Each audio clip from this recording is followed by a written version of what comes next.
Selamat pagi, perkenalkan nama saya Jura Kogoya, NIM saya 2014-2020-1251.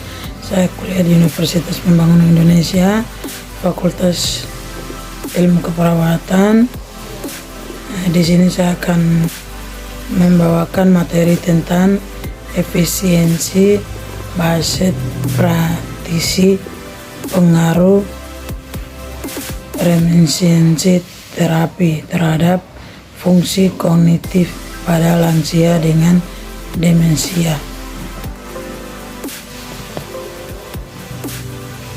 Konsep lansia.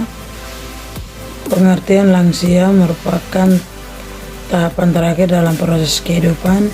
Banyak penurunan dan perubahan hubungan antara psikis dan sosial, sehingga dapat menimbulkan gangguan kesehatan fisik dan mental bagi lansia.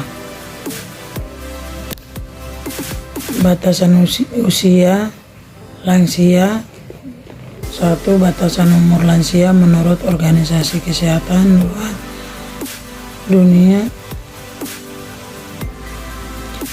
Kesehatan Dunia ada 4 tahapan, yaitu 1. Usia pertengahan, usia 45 sampai 59 tahun. 2. Lanjut usia 60 sampai 74 tahun. 3. Lanjut usia tua 75 sampai 90 tahun.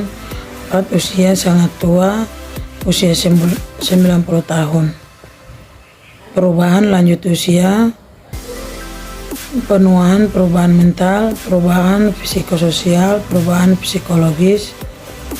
Konsep fungsi kognitif. Pengertian fungsi kognitif. Fungsi kognitif ini ada proses mental untuk memperoleh pengetahuan atau kemampuan intelektual, termasuk cara berpikir, ingatan, pemahaman, perencanaan, dan pelaksanaan. Faktor-faktor yang mempengaruhi fungsi kognitif: 1. Usia. 2. Genetik. 3. Lingkungan. 4. Interaksi dan penyakit sistemik.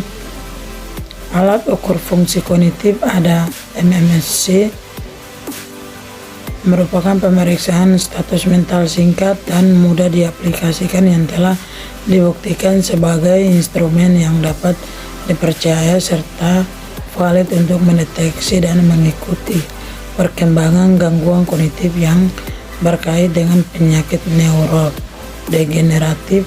Hasilnya MMSI menjadi suatu metode pemeriksaan status mental yang digunakan paling banyak di dunia. Tes ini telah diterjemahkan ke beberapa bahasa dan telah digunakan sebagai instrumen screen kognitif primer pada beberapa studi epidemiologi skala besar demensia. Terapi reminiscensi. Definisi terapi reminiscensi.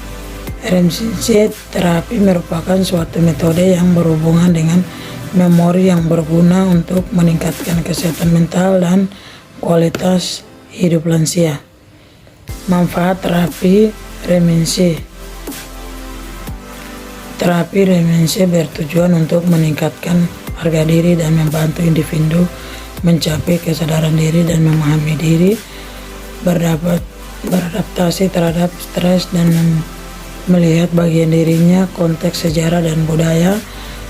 Terapi reminiscensi bertujuan untuk meningkatkan harga diri dan membantu individu mencapai kesadaran diri dan memahami diri, beradaptasi terhadap stres, dan melihat bagian dirinya dalam konteks sejarah dan budaya. Kelebihan dan kekurangan terapi reminiscensi. Kelebihan terapi reminiscensi: 1.